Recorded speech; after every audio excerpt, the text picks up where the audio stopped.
so I'm driving to school as per usual, and I haven't gotten anything up, I think, since Monday. So I wanted to kind of film some stuff, and I was thinking today about the labor that comes with foster care.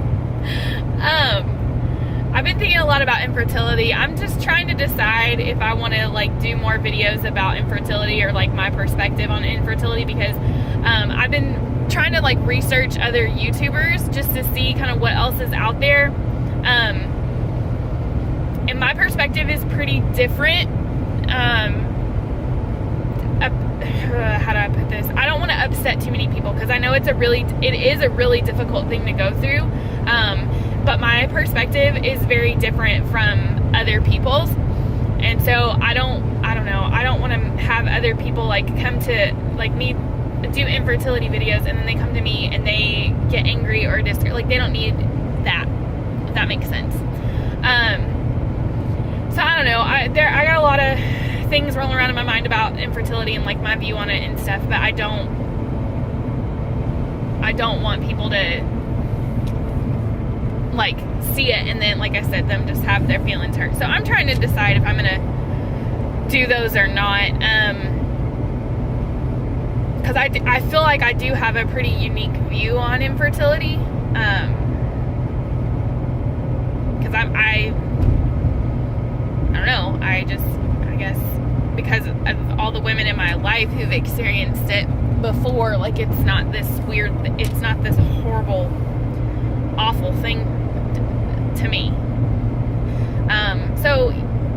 But that's my personal experience, you know what I mean? Like I don't want to, because I know a lot of people who really do struggle and they really do get upset, and I wouldn't want to make them feel like those feelings are not valid or justified, you know? So anyway, so I wanted to talk about like labor in foster care, and how like the thing I hear a lot is like, well, if you adopt, you know, at least you don't have to go through pregnancy and you don't have to go through labor. And my thought to this, like my response to this kind of thing, and I haven't, my good friend who has had a baby, like she got pregnant right as we started doing foster care, so she's had her babies, and she doesn't really like say anything like this to me. Every once in a while she'll say like, you're lucky you missed this, or you're lucky you missed this, and I agree with her.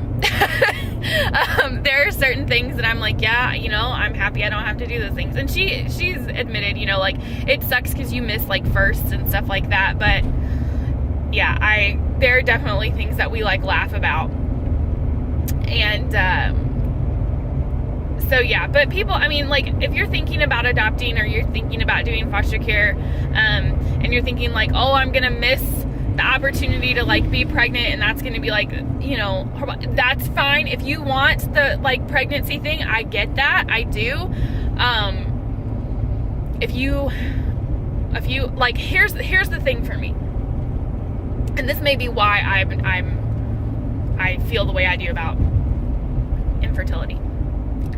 My periods are so bad, and all of the women in my family are like this. There's no like endometriosis, there's no like fibroids, there's no PCOS in my family. Like we just all have horrible menstrual cycles.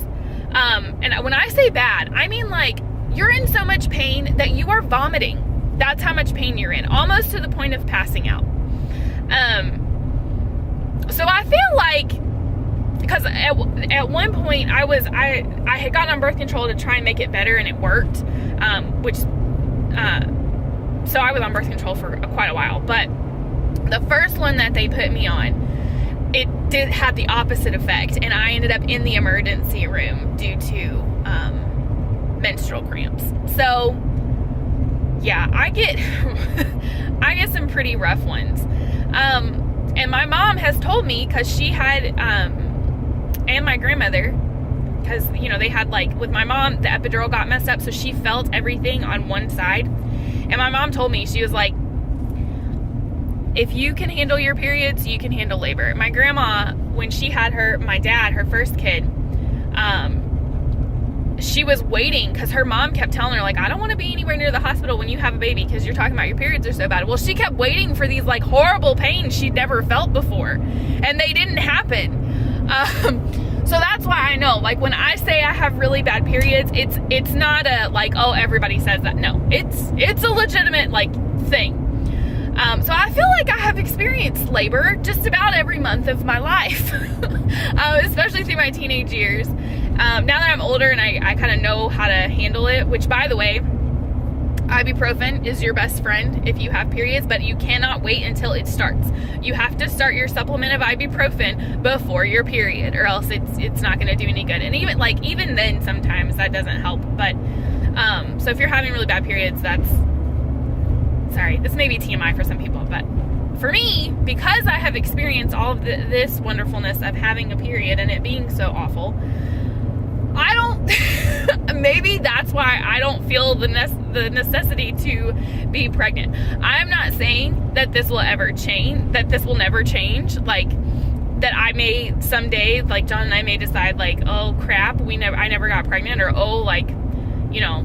But to me, like, the goal of pregnancy is, because I was never one of those women who wanted to take pictures while I was pregnant. No, thank you. No, that's just not something that I personally want. There are a lot of women out there who do want that. That is beautiful. If you want your pregnancy pictures and all of that great stuff, fine, fabulous, go for it. But that's just not me. And so, yeah, but with foster care, y'all, I've had these kids for 14 months. The youngest one for 14 months in my house. And that has been labor. It has been more time consuming. It has been more emotionally stressful. It has caused me to have lots of different feelings and lots of different things. But here's the reason why I know that it's labor. And this is the reason I call it that. Because the other night I was looking at my husband and we were talking about this. And we were talking about we want more kids. And like an idiot, I look at him and I go, we could do this again. You know, like, oh, yeah, we could do this again. It's totally fine. But I do, like, I feel that way. I feel like, you know, we could do it again. And people laugh and joke about mothers who they've just pushed out a child and they decide they're going to talk about whether they're going to have another baby. And they're like, yeah, sure, we could do it again. That's why I say, like, it is labor, because no one in their right mind goes through all of this and then is like, sure, yeah, I'll do it again. It'll be fine. Yeah. And I know, like, you guys, I've talked to you guys about my girls and their behaviors and stuff like that. It is not, every foster care case is not like this. Well, every case is different. Like, every kid is different. And ours has been pretty difficult, to the point that, like, so all of the services our girls have, the staff, they tell us that we could be what's called an HCTC home, or a therapy home, which is basically where you train the child how to live in a family environment. Definition, you're a parent. In my opinion, that's what it is. But there are specialized homes that they take children who are having behaviors like our kids were having, and they basically train them so that they learn how to live in a household environment. They learn how to live with rules and stuff like that.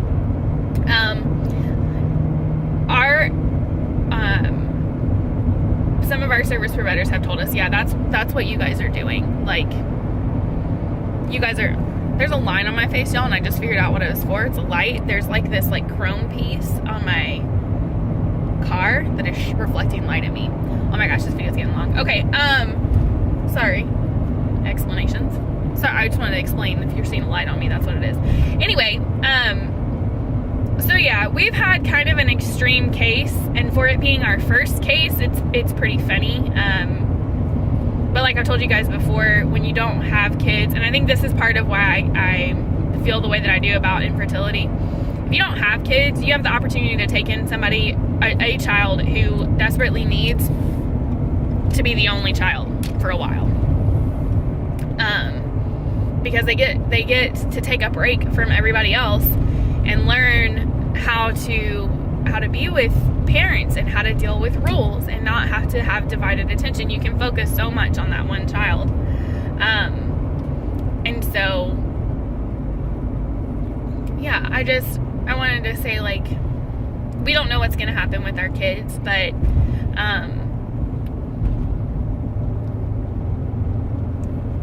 it's been labor.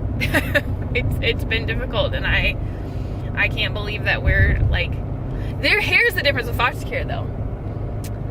When you have to push a baby out, yeah, your husband's there, and he gets to see you go through it, and that part sucks, watching you go through it. When you're a foster parent, or you're an adoptive parent, it is both of you. I will say adoptive parent, I don't know if you guys watch the Stoffers.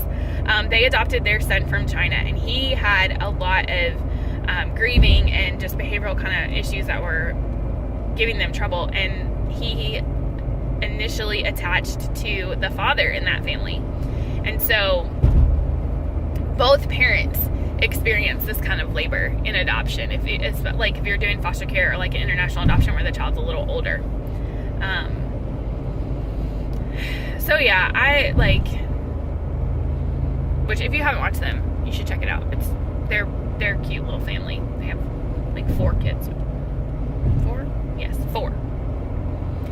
Including their adopted son from China. So anyway, those are my thoughts for today with labor, and a little bit mix of like my thoughts on infertility. Let me know if you guys are interested in hearing my thoughts on infertility, or if you think it might be helpful. I really don't want, like I said, I don't want to hurt people's feelings or make people who are experiencing infertility feel any more isolated than they already do.